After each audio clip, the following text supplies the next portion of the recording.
একটা দিনকাল কাটাচ্ছি না, বোঝা যাচ্ছে। নিজের টাকায় ফোনে রিচার্জ করছি, নেট অন করছি, সকাল থেকে দেখে যাচ্ছি এ গোমাংস খাচ্ছে, একে জোর করে খাইয়ে দিচ্ছে।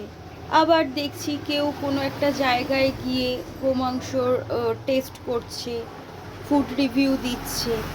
মানে কি হচ্ছে, কি দিনকাল কাটাচ্ছি বুঝতে পারছি না।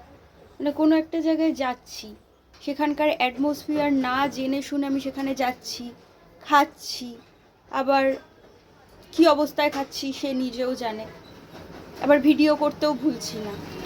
মানে কি ভাই, বুঝতে পারছি না সময়কাল দিনকাল কি যাচ্ছে। সামনের মাস থেকে আর নেট রিচার্জই করবো না। ও, নেট রিচার্জ না করলে তো আবার ইনকামিং আউটগোয়িংও বন্ধ হয়ে যাবে। ভাবছি নেটটাই অন করবো না, আর নেওয়া যাচ্ছে।